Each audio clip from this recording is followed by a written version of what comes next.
Just about 2,500 years ago, in the year 470 BCE, Mo Tzu, a philosopher engineer in ancient China, teaches that scientific discovery should serve all people, and that love and knowledge must be universal. Then, 1,000 some odd years later, in the year 965 AD, Ibn al-Haytham establishes the science of optics. A few hundred years after that, Galileo is silenced and put under house arrest for suggesting that the Earth is not the center of the universe. A few hundred years after that, on April 30th, 1993, Tim Berners-Lee gives us the World Wide Web, not by selling it, but by making it free. Then, on January 15th, 2001, Drupal 1 is released and is born from a dorm room experiment in openness. 15 years after that, November 19th, 2015, Drupal 8 launches. And it's a complete reinvention of Drupal core that almost broke us and ultimately made us stronger and more well-positioned for AI. Then after that, just last year, on May 9th, 2024, at DrupalCon Portland, the Starshot initiative is launched. And it's a moonshot to make Drupal easier and better and faster and more fun. And today we're here now. So, we've traveled a long ways to arrive here, across space, across time, across cultures, across code. And what's the common thread connecting all these? Well, that's the courage to build in the open. And it's the belief that knowledge should be shared. So, here to talk about the Kintsugi metaphor.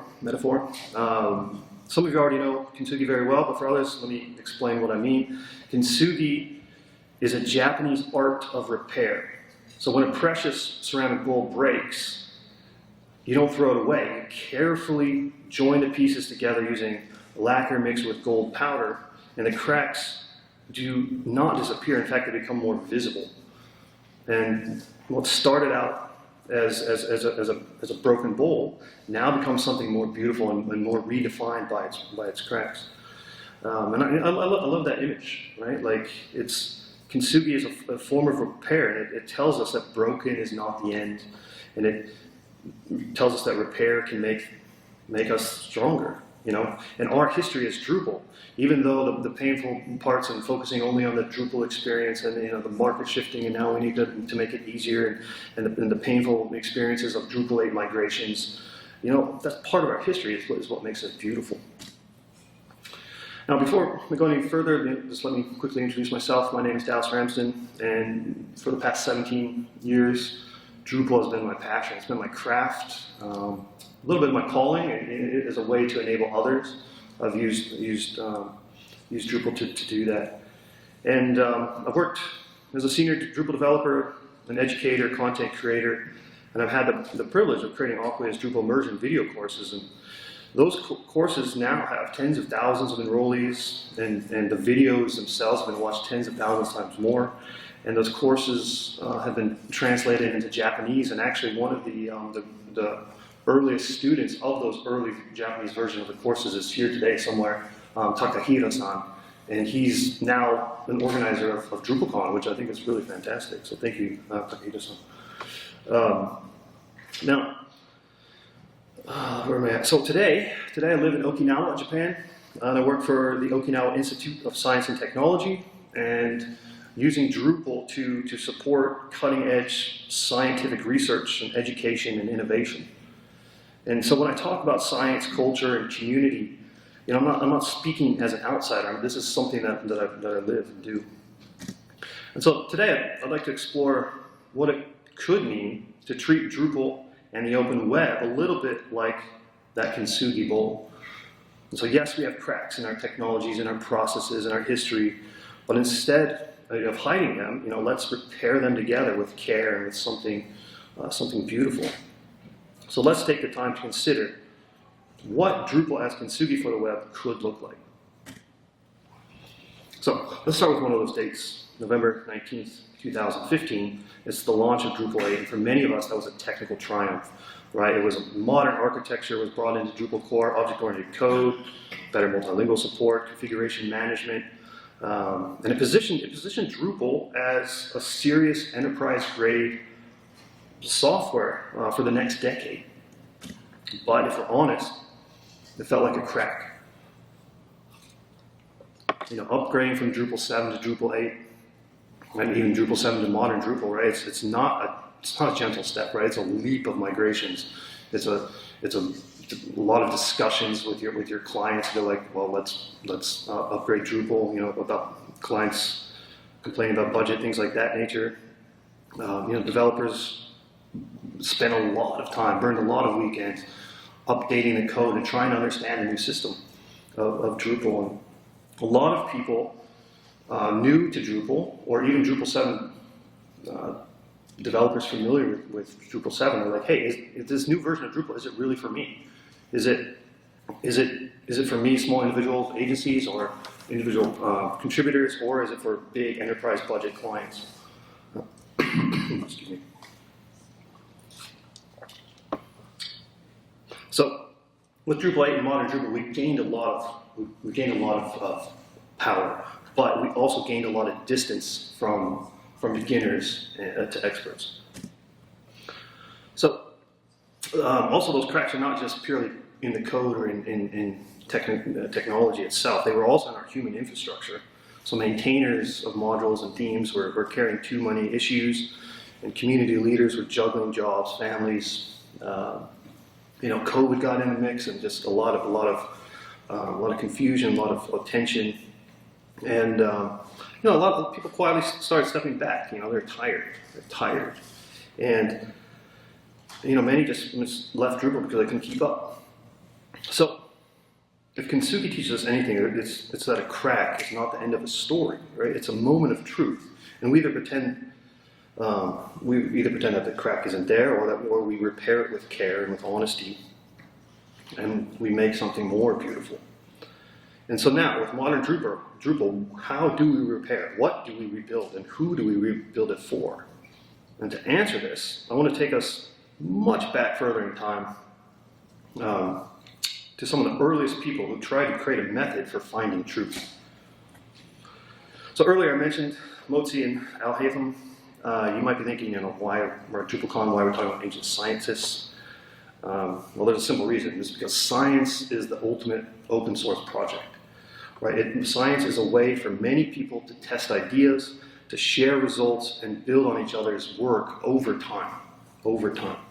And Drupal is also an experiment. It's been going on for about 20, 25 years. And so I want to tell you two short stories from science that relate to Drupal. And the first story is about Mo Tzu. Mo Tzu was a teacher and military genius who only used his talents to prevent violence. Many followed his teachings, and Mo Tzu founded a community that lent aid to smaller kingdoms under threat from military aggressors. And during his time, China was not yet a country, but instead it was a land of warring states or warring kingdoms.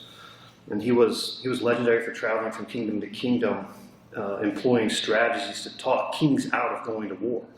He was one of the first to create a dream of universal love and the end of poverty and other forms of inequality, and he believed in a government for the people.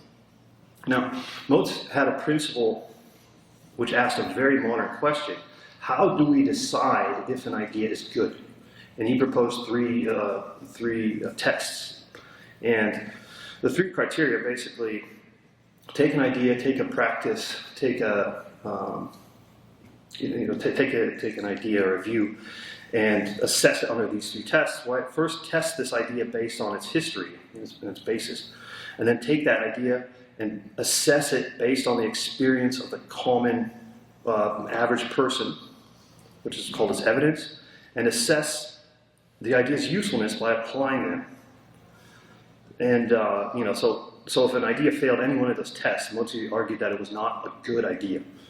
So how does this apply to Drupal? Well, in Drupal terms, it becomes three simple questions we can ask about any feature, any new initiative, any process, any AI tool that we're considering. Right? We can apply these same three principles. So first, let's dive into each of these principles on the basics. What is this idea based on? What is this initiative based on? Is there a real problem that we're trying to solve? Who told us is the problem? Is it the users that tell us this problem? Is it the agencies this problem? Is it our own experience? Or are we just doing it because another CMS is doing it, or because we think it might be cool, a good demo, etc. So those final two, right? That's actually, Mo Tzu would argue that's a weak basis to be putting a lot of effort into building something that might fail those tests. The second lens that we can test our own work on is, what we're building, does it match reality? Does it, have we seen pain in actual projects? Or are we just going on what other people say? Most style warnings might sound like, this would be easier, but if we've never tested with someone new, how do we actually know it is easier? So one way is, let's start collecting and analyzing and getting feedback and sharing that feedback is something I'd like to see us do. Third is usefulness, right? Does this really actually help the typical Drupal user, or is it for a subset of us? And editors, maintainers, project managers, do they actually use AI yet? Will they use AI? Or are they spending a lot of their time cleaning up what AI put out? So I know that's a little bit of transition period yet, and AI will get better and better, but for at least for the next foreseeable future. So when we work on Drupal CMS or initiatives or recipes or templates on Canvas, it's a good reminder to check ourselves if we're building the right thing. So, and if an idea doesn't pass any one of those three tests, Mo Tzu would argue that it's not a good idea. Now, spent a lot of time on Mo Tzu, but before we bounce off of his topic here, one more significant detail that he brought up in his work, and which will come back later in our story, and it's about light. The Moist text basically describes something that we now call as the camera obscura. And the camera obscura is basically fundamental to all photography and the entire scientific field of optics. So essentially, Mo Tzu described a dark room with a tiny opening, and light would go through that tiny opening, and you would see an image on the wall that was exactly upside down. Now, he started that, but unfortunately for him and for our current society, those experiments in light were not allowed to continue. So history's not always kind to free thinkers. And a few generations after Mo Tzu had started describing this outcome of light, China was consolidated by the first emperor Qin. And stories tell us that his regime was not kind to ideas and experimentation that were outside of what he believed to be true. And so he burned many books. He buried a lot of the scholars that conflicted. And so ultimately, thoughts, schools of thought, including Mo Tzu's, lost their influence, and they slowly disappeared from the public life. And there's an important lesson here, right? If that thread of discovery gets severed for some reason, it can take years, it can take hundreds of years for that same idea to reappear in history. Excuse me. So this is exactly what happened. So over 1,000 some years, 1,300, if I'm doing my math right. We're now in the 11th century in Basra and Cairo, and another thinker walks into a dark room to study light, and this time his name is Ibn al-Haytham, and he was passionate about understanding nature, and he questioned everything, especially the things that other people took for granted, because he especially focused on challenging those things. So at the time, his culture was open to new ideas and questioning. During his time, it was what's called the golden age of science in the Islamic world. And instead of burning books, they went out in search of books. And then they would bring those books back, and they would translate them, and they would preserve them. And they did it so well that, and they were so influential that many of what they discovered back then in the 11th century is still with us today, including Arabic numerals, 1, 2, 3, 4, 5, including the concept of zero they brought in from India. And many of the words that we still use today, like algorithm or algebra, alchemy, alcohol, those are all remnants from the scientific discovery that was happening back in Al-Haytham's time. So anyway, Al-Haytham decided he wants to study light.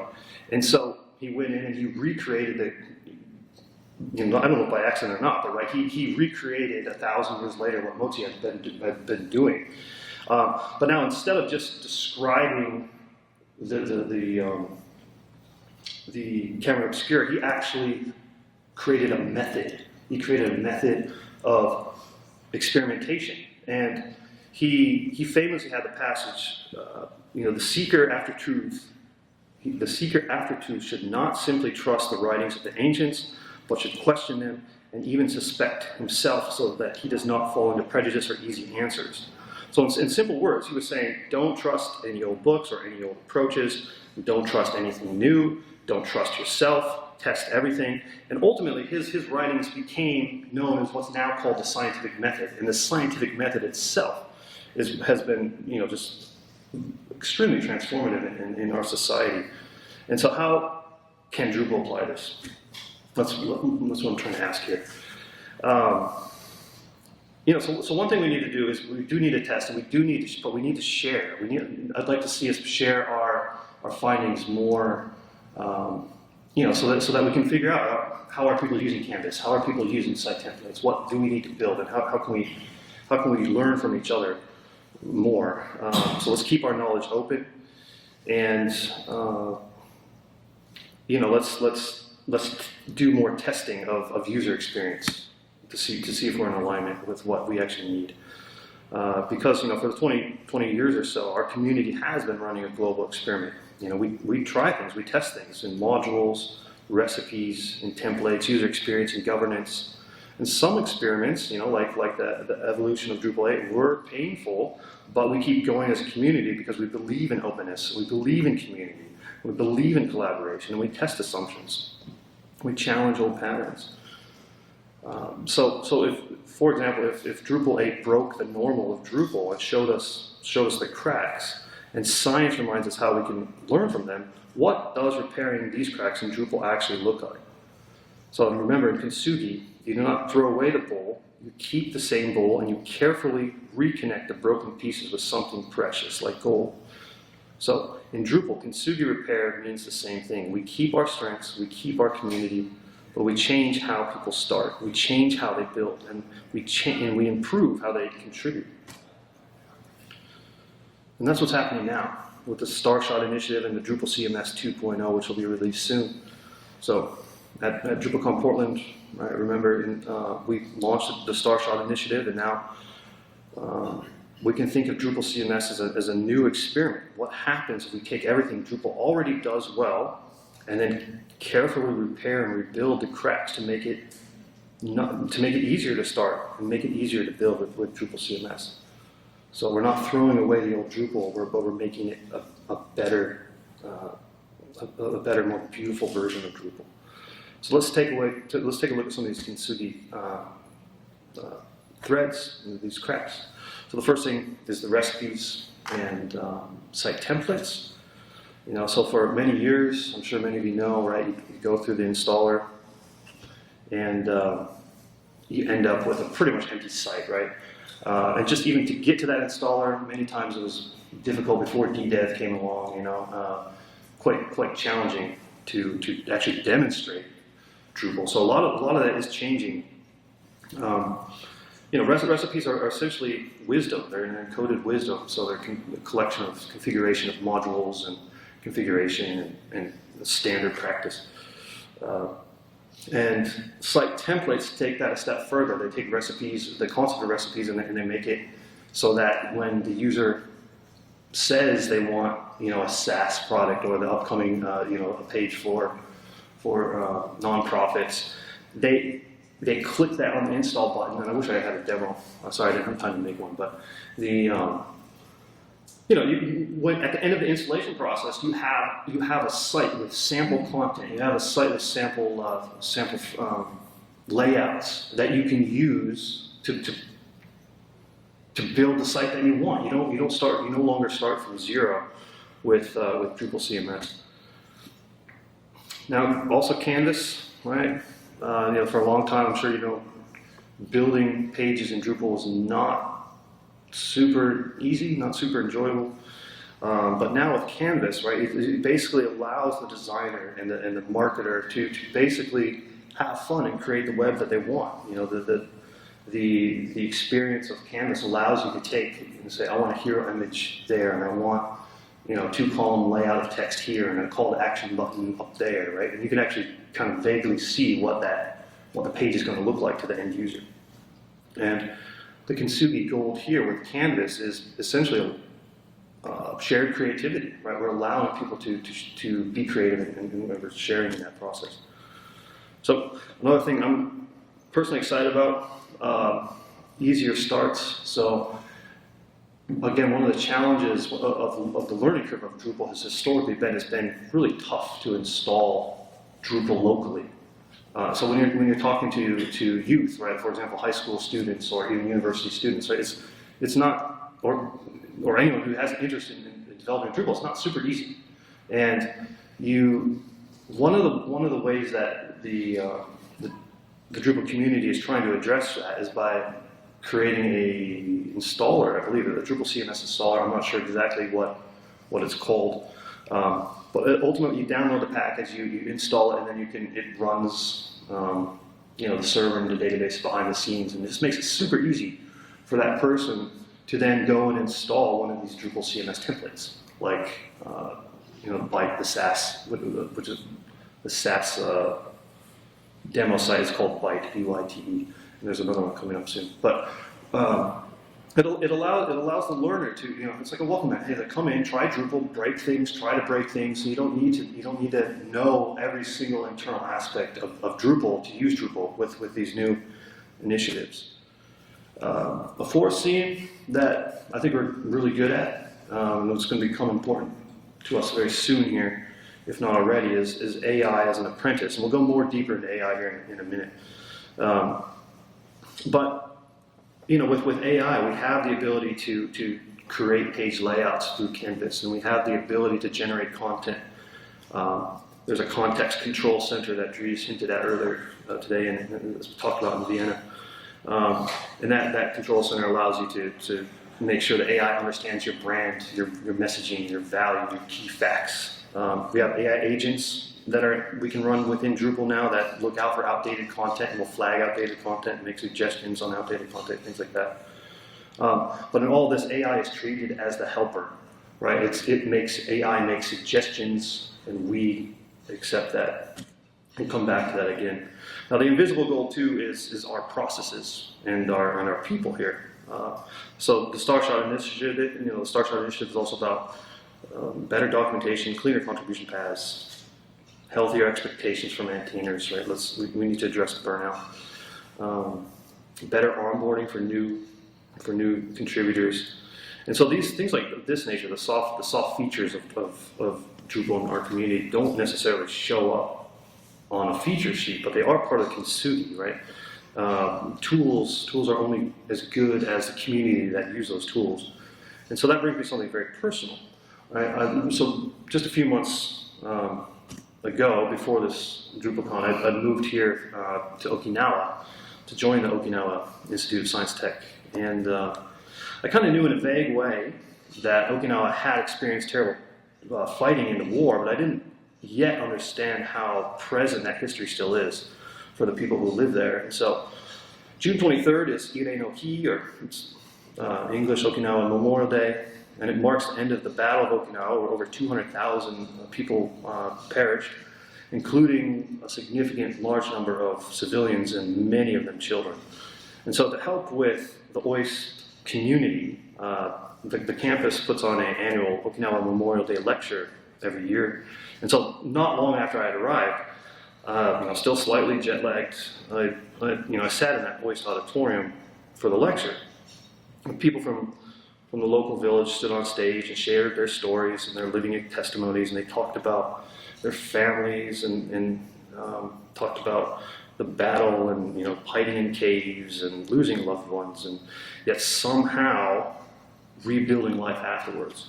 And the talks themselves are in Japanese with English translation, so I had a little headset on. but I looked around, and at the time people on the stage were crying, and the audience was crying, and I had only just moved to Okinawa. Like this was looking around the room, I became extremely humbled, because this culture has rebuilt from shambles, really. And so, because of that experience, I actually came across two phrases, two concepts I'd like to share with you. And the first one is about what's called yuimaru.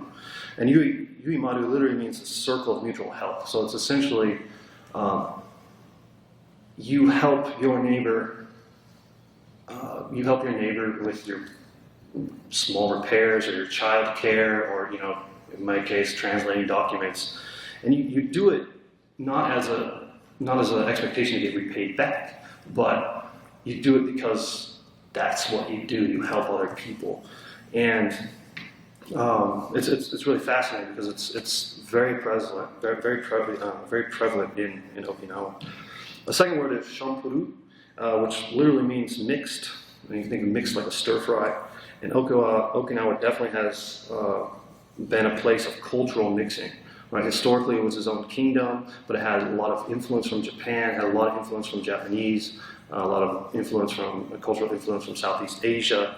More recently, when it became a territory of America, and that now has some American influence. So everywhere you see Kintsugi, you see a mix of culture, including karate. So it's generally accepted that karate did form in Okinawa, but it came from Chinese martial arts. But through strict weapons controls of the island, they created karate, which is a martial arts that's more focused, on the physical discipline and the spirit. And so karate, in a way, is a form of shampuru, cultural mixing.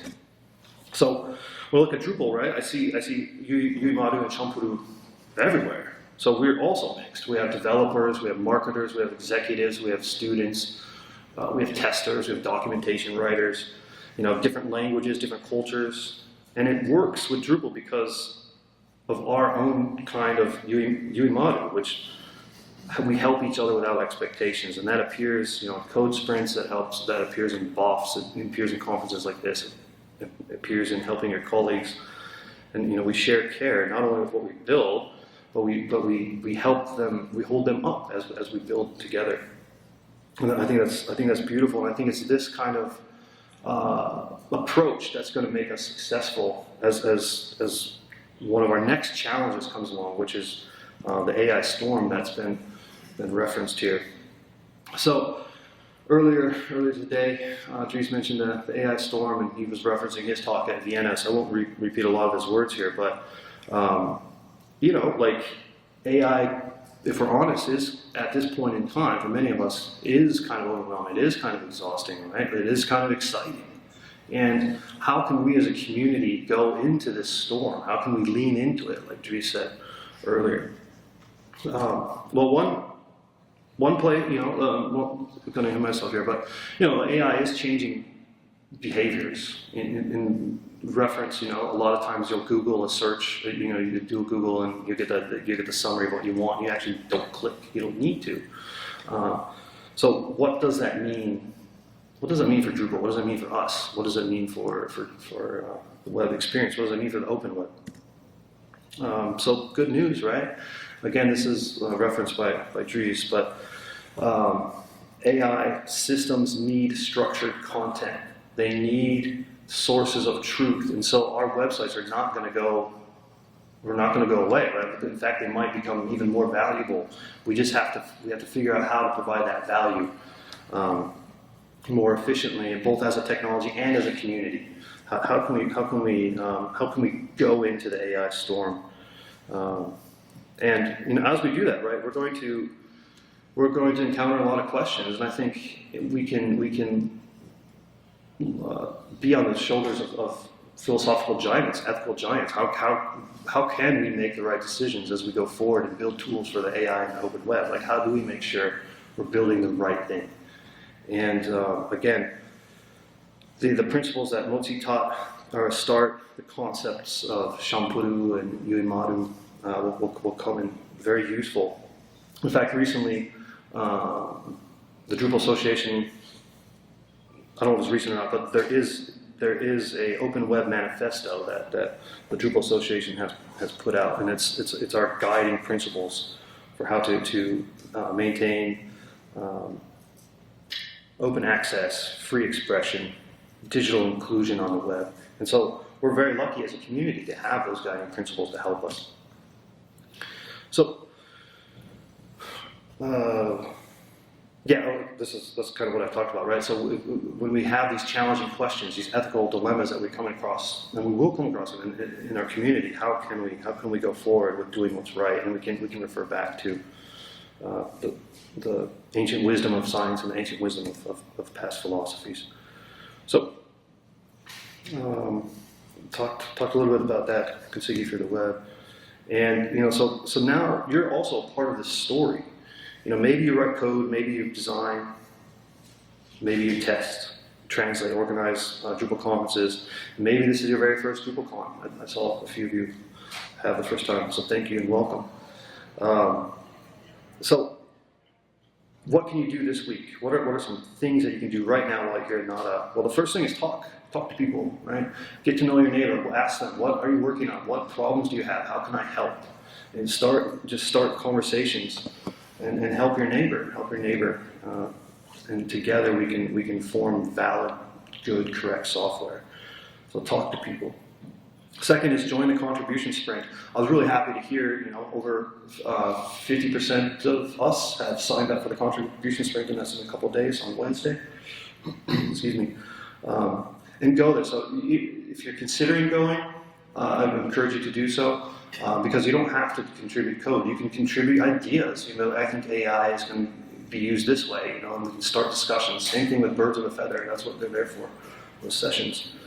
And then, for another thing you can do is find an initiative that speaks to you and that you want to contribute to. It doesn't have to be AI, right? There's Drupal Canvas. There's off the top of my head, there's the site templates, the marketplace initiative, the AI initiative. There's a lot of things you can join. The improving the documentation initiative, right?